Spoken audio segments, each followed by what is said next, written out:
Tonight on Lifetime, you're invited to a historical event, live from beautiful Walt Disney World in Orlando, Florida. The first ever wedding at the grand opening of Disney's Wedding Pavilion, where fairy tales really do come true. Hosted by Christina and Jack Wagner, with a special musical performance by Peebo Bryson. It's all here live on Lifetime Television. Now, here are your hosts, Christina and Jack Wagner. Hi, I'm Christina Wagner. And I'm Jack Wagner, and we're very excited to be witness to the first ever live wedding ceremony at Walt Disney World for the marriage of Suzanne Mackey and David Cobb, and at the grand opening of Disney's Wedding Pavilion. And speaking of... You know, usually a wedding guest list is anywhere from 200 to 200 people, but this guest list is much larger because they've invited all of our who you haven't even seen a picture of yet, and you will in just a moment. You're also going to be seeing Peebo Bryson here today, and he's going to sing a special love song to our couple during the lighting of the Unity candles in just minutes. Suzanne and David are indeed a very real young couple from Cookeville, Tennessee. Theirs is a magical story that is sure to rekindle your faith in love, marriage, and destiny. But I'm going to let them tell you their story, so you can discover what has brought us here today.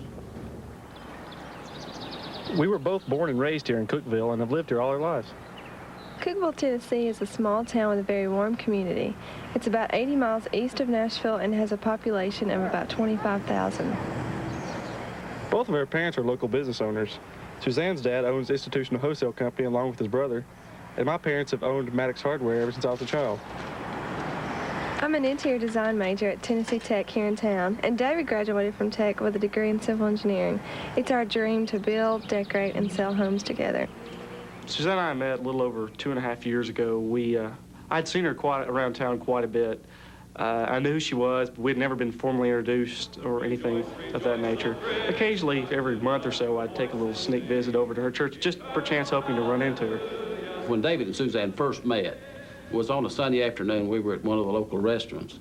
David had spotted Suzanne, and he went somewhat wild. Well. Said, "Did you see that pretty girl? I've got to meet her." And I think from that time on, it's just been nobody else in David's life except Suzanne. It was one Sunday, and we were in church, and she saw him from across the way, and she said, "That's David Cobb," she said, "I just want to go over there and just meet him after church." And she's never been like that. She's always been real shy, and the guy asked her out first, and she said, "Well, I'm going to go up there and meet him." And then you know, she got scared, but I said, no, you need to go up there and talk to him, and so she did. After church, I was leaving the building, and she ran up to me, and she really forward said, "Would you like to go play golf with me sometime?" And I said, "Sure." It's really weird. The first thing that attracted me to Suzanne was the fact that she was both visually and emotionally the exact person I always thought I would marry. His looks, of course, attracted me. His big blue eyes, brown eyes. I should know this.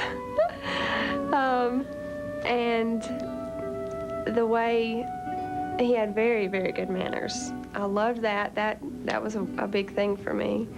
He's very old-fashioned, very, very romantic. After our first date, I really felt it. But it was one of those things you didn't want to tell anybody. You don't want to seem like you're jumping the gun. I got the privilege to go to the prom with Suzanne, which was really significant for me because I don't know why I thought this, but somehow or another, since I'd always seen photos of my parents at their prom and my sister at the prom, and they both married their prom dates. So after Suzanne and I got to attend the prom together, I felt this is really going to happen. This will be me and Suzanne forever.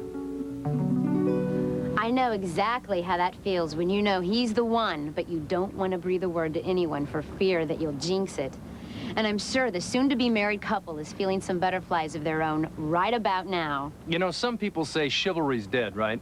Well, if you're one of those, maybe you'll change your mind when you find out a little bit more about our groom, David Cobb.